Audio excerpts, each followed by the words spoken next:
Class 9th RS Agarwal, subject math, chapter number 14, ठीक है, जिसका नाम है area of triangle and quadrilaterals. सबसे पहले हम लोग समझेंगे कि एरिया ऑफ ट्राइंगल क्या होता है। एरिया ऑफ ट्राइंगल, तो देखो एरिया ऑफ ट्राइंगल आप छोटे क्लास में पढ़ते थे, पहले समझो इस बात को। तो वहां पे आप बेसिक सा फॉर्मूला पढ़ते थे एरिया ऑफ ट्राइंगल का, 1/2 इंटू बेस इंटू हाइट। लेकिन अब हम लोग जो पढ़ेंगे एरिया ऑफ ट्राइंगल के लिए फॉर्मूले, वो अलग अलग ट्राइंगल का अपना पढ़े थे। जैसे इक्विलेटरल ट्राइंगल पढ़ते थे, आइसोसेलेस ट्राइंगल पढ़ते थे, स्केलेन ट्राइंगल पढ़ते थे। तो अब क्या है कि एक हम लोग क्लास 8th में भी पढ़ के आए, क्या हेरॉन्स फार्मूला। हेरॉन्स फार्मूला भी बेसिकली किसके लिए यूज करते थे, एरिया ऑफ ट्राइंगल निकालने के लिए। तो अब यहाँ पे जो है हेरॉन्स का भी फॉर्मूला पढ़ेंगे किसके लिए, एरिया ऑफ ट्राइंगल निकालने के लिए। नॉर्मल जो आपका 1/2 बेस इंटू हाइट है उसको भी यूज करेंगे। उसके अलावा जब आपका क्या होगा इक्विलेटरल ट्राइंगल होगा तब के लिए भी यूज करेंगे। तो इसमें सबसे पहले समझते हैं कि जब हमारे पास एरिया ऑफ ट्राइंगल का फॉर्मूला ऑलरेडी क्या है 1/2 बेस इंटू हाइट है, तो हम लोग हेरॉन्स क्यों लगाएंगे, सबसे पहले वो समझेंगे कि हेरॉन्स फॉर्मूला क्यों यूज करेंगे। और दूसरी बात ये कि हमारे पास इक्विलेटरल ट्राइंगल का जब फॉर्मूला है तो हम लोग उसको क्यों नहीं लगाते हैं जब इस वाले फॉर्मूले को यूज करते हैं। तो सबसे पहले ये समझिए कि जब इक्विलेटरल ट्राइंगल होगा तो इक्विलेटरल ट्राइंगल के लिए जो हमारा क्राइटेरिया है कि सारी साइड्स इक्वल होंगी, और जब सारी साइड्स इक्वल होती हैं तो वहां पे जो इक्विलेटरल ट्राइंगल का जो फॉर्मूला है उसको लगाने से क्वेश्चन जो हो जाएगा आपका आसान हो जाएगा। और दूसरी बात कि 1/2 बेस इंटू हाइट वाला ट्राइंगल जब ये फॉर्मूले को यूज करते हैं तो ये फॉर्मूला आपका तभी यूज होता है जब आप एक राइट एंगल ट्राइंगल यूज करते हो। तब वहां पे क्या होता है, जब आप एक राइट एंगल ट्राइंगल लेके चलोगे तो यहाँ पे आपको क्या मिलेगा, यहाँ पे आपको हाइट मिलेगा, बेस मिलेगा, समझ रहे हो कि नहीं। तो यहां से इसको हम लोग बेसिकली लगा सकते हैं। लेकिन जब हेरॉन्स की बात आएगी, इक्विलेटरल तो क्लियर सी बात है कि इक्विलेटरल ट्राइंगल कब यूज करते हैं, जब हमारा ट्राइंगल का इक्विलेटरल हो, तो तीनों साइड हमें दी होंगी तो उसको हम लोग यूज कर लेंगे, समझ आई बात की नहीं। और जब हमारे पास हेरॉन्स की बात आती है तो हेरॉन्स क्या कहता है कि जब आपके पास तीनों साइडें दी हुई हो और राइट एंगल ट्राइंगल नहीं है तो उसमें हाइट निकालना थोड़ा सा मुश्किल है, तो वहां पे हम लोग क्या करते हैं, यूज करते हैं हेरॉन्स। मतलब कि जब किसी ट्राइंगल का हाइट गिवन न हो और तीनों साइडें गिवन हो तो उस कंडीशन में हम हेरॉन्स फॉर्मूला लगाते हैं। तो सबसे पहले समझेंगे कि हमारे पास जो फॉर्मूले हैं इस चैप्टर में यूज करने के लिए वो कौन कौन से हैं और उनको कैसे कैसे अप्लाई करेंगे। और उसमें एक चीज जान लो कि अगर किसी इक्विलेटरल ट्राइंगल को आप ले लिए और तीनों साइडें आपको उसकी दी हुई है और उसके बाद आपको उस क्वेश्चन को इक्विलेटरल ट्राइंगल के फॉर्मूले से लगाना है, तो जो आंसर उसका मिलेगा उस क्वेश्चन को ही अगर आप हेरॉन से लगाएंगे तो भी आंसर वही आएगा। बट हमारे लिए आसान कौन सा हो जाएगा, जैसे इक्विलेटरल ट्राइंगल क्वेश्चन दे दिया है तो वहां पे जब हम इक्विलेटरल ट्राइंगल का फॉर्मूला लगा के लगाएंगे तो वो क्वेश्चन आपके हेरॉन से लगाने से बहुत ईजी से क्या हो जाएगा, लग जाएगा और आपको कम कैलकुलेशन करके लगाना पड़ेगा। बट अगर हम क्या उस क्वेश्चन को हेरॉन से लगाने जाए तो क्या नहीं लगेगा, या किसी राइट एंगल ट्राइंगल की तीनों साइडें दी हुई हो तो क्या हम उसको हेरॉन से लगाएंगे तो नहीं लगेगा, लगेगा सब में। मतलब एक चीज क्लियर है कि हेरॉन्स फॉर्मूला जो है वो आपके राइट एंगल ट्राइंगल के अगर तीनों साइडें दी हुई हो तब भी यहाँ पे क्या हो जाएगा, लग जाएगा। अगर वो आपका इक्विलेटरल ट्राइंगल दिया है तो भी लग जाएगा। बट डिपेंड करता है क्वेश्चन कौन सा उसका फॉर्मूला उस हिसाब से लगाते हैं। तो सबसे पहले हम लोगों के पास क्या है, एकदम बेसिक फॉर्मूला जो कि आप अपने 5वीं 6वीं क्लास आई थिंक पढ़ते आ रहे हो, कौन जो 1/2 बेस इंटू हाइट है। लेकिन जब अब हम लोग इसमें आ रहे हैं क्लास 9th में तो यहाँ पे हम लोग अलग अलग फॉर्मूले पढ़ेंगे। सबसे पहले हमारा 1/2 बेस इंटू हाइट हो गया। दूसरा फॉर्मूला होता है एरिया ट्राइंगल निकालने का ही, जिसको कहते हैं हेरॉन्स फॉर्मूला। देखो हेरॉन्स फॉर्मूला बेसिकली दो फॉर्मूले से मिलकर बना है। एक आपका होता है कि तीनों साइडों का सम कर दिए और उसके बाद क्या कर दे, उसको क्या कर दे 2 से डिवाइड कर दे। उसको क्या कहते हैं, sum of all side divide by 2, उसको कहते हैं सेमी पेरीमीटर। और सेमी पेरीमीटर को हम किससे लिखते हैं, डेल से लिखते हैं। मतलब इसको ट्राइंगल बना के थोड़ा सा डार्क कर दो तो इसको क्या कहेंगे, डेल। और इसी को क्या बोलते हैं, सेमी पेरीमीटर। अब जैसे आप पढ़े हो ना पेरीमीटर, तो पेरीमीटर आप क्या पढ़े हो, मान लो ट्राइंगल की बात करें तो तीनों साइड का सम करते हो तो वो पेरीमीटर आता है। लेकिन जब तीनों साइड का सम करके उसको 2 से डिवाइड कर दे तो क्या आता है, सेमी पेरीमीटर आता है। तो मतलब हेरॉन्स का जो पहला फॉर्मूला होता है वो होता है a + b + c upon 2, a + b + c। What is a b c sides. अब ए बी सी को कैसे आइडेंटिफाई करते हैं, तो देखो लिखने के लिए तो आप कहीं भी लिख सकते हो, बट नॉर्मली हम क्या करते हैं, जैसे एक ट्राइंगल उठा लिए, यहाँ पे हमने लिखा ए, यहाँ पे बी, यहाँ पे सी, तो इसके सामने वाली साइड को हम ए ले लेते हैं, बी ले लेते हैं, सी। ऐसा कोई क्राइटेरिया नहीं, आप ए बी सी कुछ भी ले सकते हो। क्यों? क्योंकि जब इसके जिस जो हेरॉन्स का फॉर्मूला जब दोनों बताएंगे तो उसमें क्या होगा, ए बी सी कोई भी लोगे तो कोई दिक्कत नहीं होगा। आपको बेसिक जब पढ़ाया जाता था प्रॉपर्टीज क्लास 4th 5th में, तो वहां पे आप पढ़े होंगे कि ऐड और मल्टीप्लाई के लिए क्या होता है, रूल फॉलो करता है, लेकिन डिवाइड और सब्ट्रैक्ट के लिए नहीं करता। तो इसमें जब आप करोगे तो सेमी पेरीमीटर मतलब क्या, यहाँ पे सॉरी एस से इसको डिनोट करते हैं, एस से, एस बराबर क्या होगा, ए plus B plus C upon 2। ये आपका जो एस होता है इसको बोलते हैं सेमी पेरीमीटर। तो मुझे आप बताओ कि जब ए बी सी आप ले रहे हो, अगर मान लो कोई स्टूडेंट ने ए यहाँ ना लेके ए यहाँ ले लिया, बी यहाँ ना लेके बी यहाँ ले लिया, मतलब वैल्यू जो है, तो जब आप जोड़ रहे हो तो जोड़ने के समय जब देखोगे नंबर अगर आपका इधर उधर, तो कोई उसके ऊपर प्रभाव पड़ेगा, कोई नहीं पड़ेगा। मतलब सीधी सी बात है, इसको आप चाहे जहां पे भी रख सकते हो, कोई दिक्कत नहीं है। तो इसका फर्स्ट फार्मूला ये है। और इसके बाद आप पढ़े हो कि इसका सेकंड फार्मूला क्या होता है, एस ब्रैकेट में S minus A, S minus B और एस माइनस सी। ये दोनों फॉर्मूले के हेल्प से हम क्या निकालते हैं, इसका एरिया निकालते हैं। ये हो गया आपका सेकंड क्वेश्चन, सेकंड फार्मूला। किस चीज का एरिया निकालेंगे, ट्राइंगल के लिए। ये तो हो गया आपका दूसरा वाला। अब हम बात करेंगे तीसरे फार्मूले की, किसकी, ट्राइंगल की। तो ये दो फार्मूले हो गए। अब तीसरा बात करते हैं, अगर मान लो आपको ट्राइंगल कैसा दे दिया है, पहले तो मान लो नॉर्मल था, राइट एंगल बना के दे दिया, आप आराम से हाइट पा गए, उसका बेस पा गए, 1/2 बेस इंटू हाइट से कर दिए, तीनों साइड दे दिया और हमें निकालना है। तो वहां पे हमने हेरॉन्स लगा दिए, A plus B plus C upon 2, आपका एस आ गया, under S, S minus S minus B. अच्छा सोचो, S, S minus A, S minus B, S minus C, तीनों तो मल्टीप्लाई से जुड़ा है। अगर मान लो अगर एस की वैल्यू आप निकाल लिए और ए बी सी कोई अलग अलग जोड़ रहा है, मतलब अलग अलग रख दिया है, मान लो आपको ट्राइंगल दे दिया, इसको समझते हैं थोड़ा सा, ये 5 है, 6 है, 7 है, मान लो आपका एस की वैल्यू जो आएगी, तो एस, एस माइनस ए, अगर एस माइनस ए अगर किसी ने ए इसको माना है, तो एस में से तो ए घटा रहा है, एस माइनस बी इसको कोई माना है, कोई इसको भी मान लिया, सेपरेट तो वही कर रहा है ना, अलग अलग करके, फिर तो मल्टीप्लाई होगा, तो उसके ऊपर कोई इंपैक्ट पड़ने वाला नहीं है, वो चाहे जैसे करके कर लो। समझ आएगी बात की नहीं? तो इस तरह से हम कर सकते हैं, इसमें कोई दिक्कत नहीं, मतलब आप ए बी सी कुछ भी ले सकते हो, सीरीज बात ये है। अगर हम लोग तीसरे फॉर्मूले की बात करें, तो तीसरा फॉर्मूला आपका कौन सा है, अगर हमें दे दिया इक्विलेटरल ट्राइंगल, तो इक्विलेटरल ट्राइंगल के केस में क्या होता है फॉर्मूला इसका, √3/4। अगर आपका मान लीजिए कोई ट्राइंगल दिया है, ये इक्विलेटरल जिसकी साइडें तीनों क्या है, ए है, तो एरिया ऑफ इक्विलेटरल ट्राइंगल, तो इसका फॉर्मूला होता है √3/4 A²। अब इसमें जैसे आप नॉर्मली पढ़ते हो 1/2 बेस इंटू हाइट, तो इसमें भी तो बेस और हाइट की कहीं ना कहीं कुछ बात होनी चाहिए। तो इसमें जो आपका 3/4A² होता है ना, उसमें √3/2A,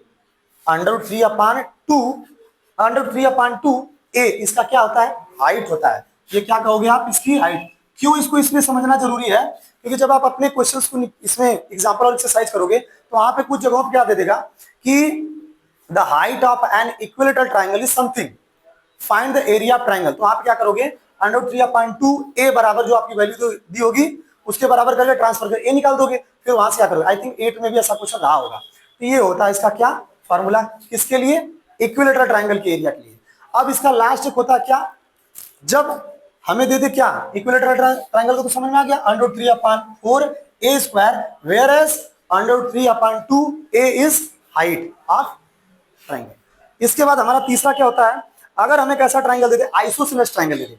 आइसोसेलेस ट्राइंगल कैसा ट्राइंगल होता है, जिसकी दो साइडें और एक क्या होगी, अनइक्वल। तो इसमें क्या होता है, इसका फॉर्मूला होता है आपका B/4 √4A² माइनस B²। अब इसमें देखो ये क्या है, area of isosceles triangle. But इसमें सबसे ज्यादा ध्यान जो देने वाली बात है, इसमें जो A और B है, तो देखो सबसे आसान तरीका कि इसमें आपको ज्यादा ध्यान नहीं देना है, B फॉर बेस और A जो होगा उसकी दोनों क्या होगी, इक्वल साइड्स होगी। मतलब B से बेस याद कर लो आप, B फॉर बेस और दो जो इक्वल साइड्स होंगी उसको आप A से दिखाओगे। मतलब जैसे मान लो कि आपको कोई क्वेश्चन दे दिया, ये मान लीजिए 5 है, ये भी ऑलरेडी 5 होगा, ये मान लीजिए 7 है, तो अब यहाँ पे आपको फॉर्मूला पता है कि भाई B/4 √4A² माइनस B²।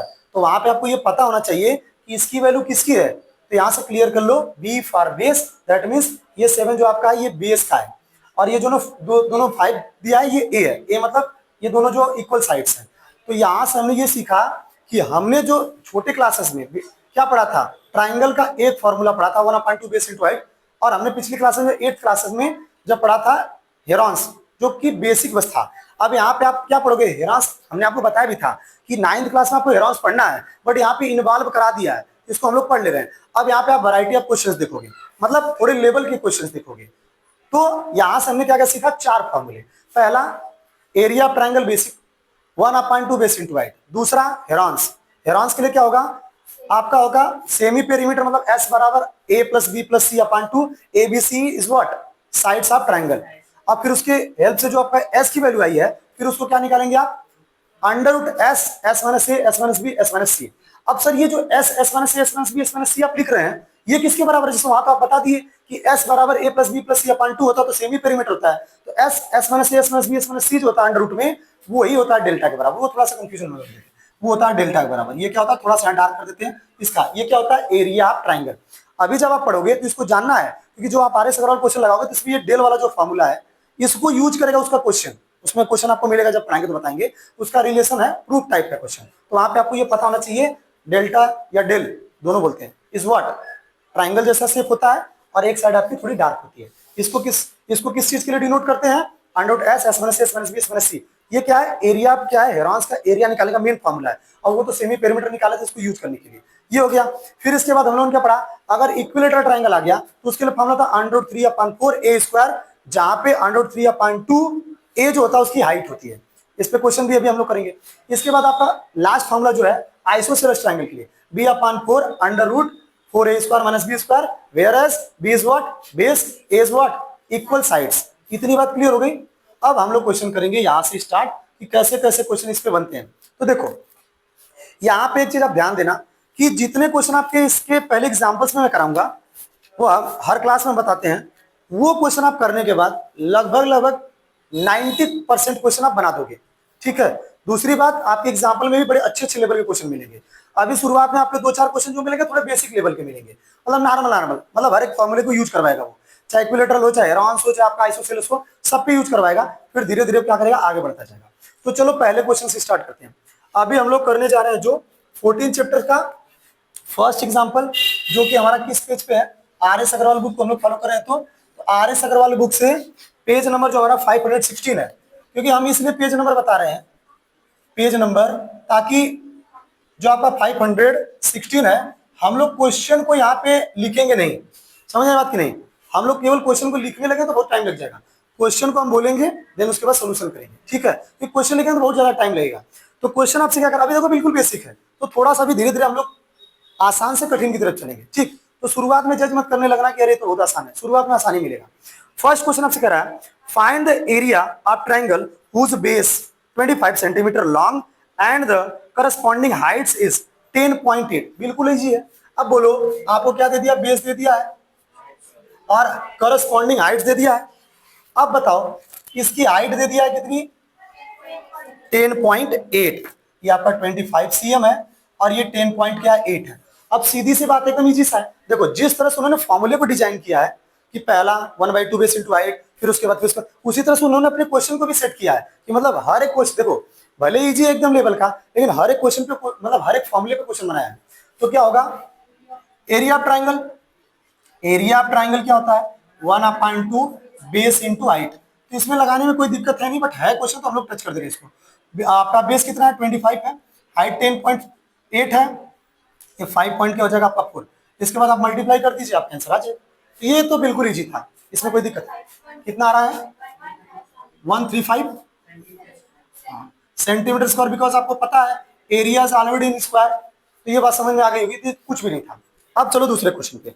अब आप एक चीज नोटिस करना, पहले क्वेश्चन को जब हम लोग फॉर्मूला लिखे थे तो फर्स्ट फॉर्मूला आपका किस पे था, 1/2 बेस इंटू हाइट पे था, तो हमने 1/2 बेस इंटू हाइट पे क्वेश्चन कर लिया। सेकंड फॉर्मूला आपका क्या था, हेरॉन्स।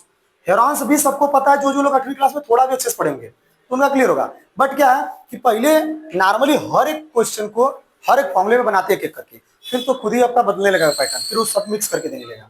तो दूसरा क्वेश्चन आपसे क्या कर रहा है, find the perimeter, find the perimeter and area of triangle whose sides of length 52 centimetre, 56 centimetre and 60 centimetre respectively. मतलब क्या बोल रहा है कि किसी ट्राइंगल की 3 साइडें आपको दी हुई हैं, उसका perimeter, not a semi perimeter, this is perimeter. आपको पेरीमीटर निकालना है। तो सर सेमी पेरीमीटर वो तो आप हेरॉन्स लगाने के लिए, एरिया के लिए लगाओगे ही, बट उससे पहले पेरीमीटर निकालना है और एरिया निकालना है। तो देखो कहीं हाइट का जिक्र किया है नहीं। अगर आपसे कोई पूछ दे why are you using Heron's formula, तो आप बोलोगे क्या, when we can find the area of triangle and height is not given, then we can use Heron's formula. बात समझ में आया कि नहीं? जब हमें हेरॉन्स फार्मूला लगाने के लिए बोलेगा तो क्यों लगाना पड़ता हमें, तो जब हमें किसी ट्रायंगल के एरिया निकालने के लिए बोले और वहां पे हाइट गिवन न हो तो वहां पे हेरॉन्स के साथ जाएंगे। बात समझ में आ गई? कुछ ऐसे क्वेश्चन आएंगे जहां पे हम कंस्ट्रक्शन करके पैरालेलोग्राम और ट्रायंगल वाला केस याद आ रहा है, उसमें भी हम लोग कर लेंगे। बट यहाँ पे जब बिल्कुल तीनों साइडें दी हुई हो बस, और वहां पे इक्विलेटरल ट्रायंगल का भी कंडीशन नहीं बन रहा हो, एक चीज और भी जोड़ेंगे कि इक्विलेटरल ट्रायंगल नहीं होना चाहिए। अगर इक्विलेटरल ट्रायंगल बन गया तो हम तो उसके साथ चले जाएंगे, हम क्यों हेरॉन्स के साथ जाएं? अगर हाइट नहीं दिया है, तीनों का साइड दिया है और इक्विलेटरल ट्रायंगल नहीं बन रहा है, इस कंडीशन में हमें हेरॉन्स ही लगाना पड़ेगा। ये बिल्कुल इजी सा है, हमें तीनों साइड दिया हुआ है, तीनों साइड दे दिया है, कितना कितना है, अगर मान लो 3 साइड हमें जो दिया हुआ है क्या क्या है, 52, 56, 60। मान लो हमने ए को माना 52 cm, बी को माना कितना 56 सेंटीमीटर और सी को 60 सेंटीमीटर। अब ये तीनों दे दिया है। अब उन्होंने हमसे क्या पूछा, 2 चीजें पूछा है, पहला पेरीमीटर, पेरीमीटर, और दूसरा आपका क्या है, आपका एरिया, एरिया पूछा। 2 चीज हमसे ये उन्होंने पूछा है। तो पहली चीज तो बिल्कुल इजी है कि हमने आपको बताया भी है पहले भी कि किसी भी डायग्राम का, ट्राइंगल की बात नहीं कर रहे हैं, किसी भी डायग्राम का अगर हमें एरिया देगा निकालने के लिए तो सम ऑफ ऑल साइड। जैसे आप बेसिक सी बात कर लो, पेरीमीटर ना, सॉरी पेरीमीटर, तो पेरीमीटर क्या होता है, सभी साइडों का सम कर देते हैं। अगर मान लो अगर 2 ब्रैकेट में l प्लस बी लेकर चले तो क्या होता है, 2 इंटर कराओ तो 2l 2b। अगर नॉर्मली हम l plus L plus B plus B लिखे तो बात तो ही है। तो यहाँ पे क्या हो जाएगा आपका पेरीमीटर क्या होगा, सम ऑफ ऑल साइड। इसको इसको इसको तीनों को अगर हम जोड़ दे तो हमारा क्या निकल जाएगा, पेरीमीटर। ये तो कोई दिक्कत है नहीं, एकदम बेसिक सी बात है। लेकिन जब इसको निकालने जाएंगे तब हम इसको सॉल्व करेंगे। वैसे भी हम इसको यहाँ पे ऐड करके देख ही ले रहे हैं कि तीनों का हम ऐड कर दें। ए बी सी क्या लिखे हैं सर, अभी कुछ देर पहले हमने हेरॉन्स के लिए बताया था ना कि तीनों साइडों को हम ए बी सी से दिखा दे रहे हैं। तो हमने मान लिया क्योंकि हमें एरिया भी निकालना था, हेरॉन्स भी लगाना पड़ेगा। तो फर्स्ट ट्राइंगल के वाला हम साइड ले लिए इतना, बी वाला मतलब सेकंड साइड, और ये तीसरी साइड, और तीनों को जोड़ दिया, 6 और 2 8, और यहाँ 5 5 कितना आ रहा है 168 सेंटीमीटर, क्योंकि पेरीमीटर सेंटीमीटर में होगा। अब हेरॉन्स लगाएंगे, तो आपको हेरॉन्स के लिए हमने क्या बताया कि a plus B plus C upon 2, ये आपका यहाँ पे आप ऐड किए ही हो, कितना आ रहा है 168 अपान 2, काटेंगे कितना आएगा 2 8 जा 16, 2 4 जा 8, ये क्या है आपका s की वैल्यू आई कितना 684, ये आपका s है। अब हमें क्या निकालना है, एरिया निकालना है। एरिया को हम निकाल रहे हैं यहाँ से, ये क्या है आपका एरिया है, S, S minus A, S minus B और एस माइनस सी। अगर इसको निकालें तो क्या होगा 84 है, ब्रैकेट में 84 माइनस 84 माइनस और 84 माइनस। देखो कुछ बच्चे क्या करते हैं, पहले सेपरेट कर लेते हैं फिर मल्टीप्लाई करते हैं, गलत। उसको आप सेपरेट करने के बाद क्या करो, पेयर बनाओ, आसान हो जाएगी नहीं। जैसे मान लो इतना सारा सेपरेट किए, फिर बहुत सारे नंबर आए, फिर सबका मल्टीप्लाई किए, देन उसके बाद उसका स्क्वायर रूट निकाले, फिर वैल्यू बाहर निकाले, ये तो बहुत लेंदी मेथड हो जाएगा। हम क्या करेंगे, पहले इसको सॉल्व करेंगे। 84 इंटू इसको सेपरेट करके कितना आएगा, 4 में से 2 गया 2, 8 में से 5 गया 3, ये 32 है आपका। इसके बाद इसका कितना आएगा 8 28 आएगा इसका कितना आएगा ओके।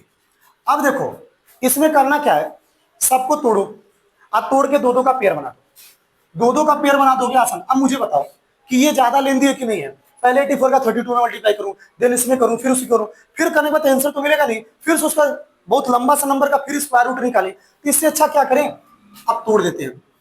84 में क्या लिख सकते हो, अगर आपको डैड नहीं बन पा रहा है तो आप उसको क्या करो, साइड में कर लो, मतलब एलसीएम ले लो। तो क्या होगा 84 का कितना आ जाएगा, 84 को हम निकाल दे रहे हैं, 84 कितना आएगा 2 से 2 2 जा, सॉरी 2 4 जा 8 2 2 जा 4, फिर 2 से 2 2 जा 4 2 जा 3 7 जा 7, कितना 2 टाइम्स 2 3 7, यहाँ पे 2 टाइम्स 2 3 7। अब इसको करो, इसको तो डायरेक्टली कर सकते हो, 2 2 जा 4 4 2 जा 8 8 2 जा 16 16 2 जा 32, 5 टाइम्स 2 5 टाइम्स 2 1 2 3 4 5। इसके बाद इसकी बारी, यहाँ पे कितना 28 है, 2 2 जा 4 7 जा, देखो एक अकेला बैठा तो एक 7 फिर मिल गया, तो क्या होगा आपका 2 2 जा 4 7 जा 28, 24, 2 2 जा 4, 4 2 जा 8, 8 3 जा 24। तो देखो 2 2 जा 4, 2 जा 8, 3 जा 24, क्या आएगा यहाँ पे, एक पेयर, दो पेयर, तीन पेयर, इसको ले लिया और इसको ले लिया, एक पेयर इसका भी बन गया, इन दोनों का साथ में बन गया, इन दोनों का साथ में बन गया, एक 7 एक 7, इतना पेयर को बाहर निकालो, कुछ बचा क्या, अच्छा सॉरी 3 का भी बन गया। अब आप देखो ध्यान से, तो पहले ध्यान से लिखना है, एक बार 2 को काउंट करते हैं, एक 2, यहां से 2, यहां से 3, यहां से 4, यहां से आपका 5, यहां से 6, और यहां से एक जो 3, यहां से एक जो 7। थोड़ा इजी हुआ कि नहीं, अब उतना लेंदी करते हैं, वैसे पता है कि सभी लोग इस तरह से किए तो उनको पता है, बट आप जब भी करना इसी प्रोसेस से करना, आपका टाइम बचेगा।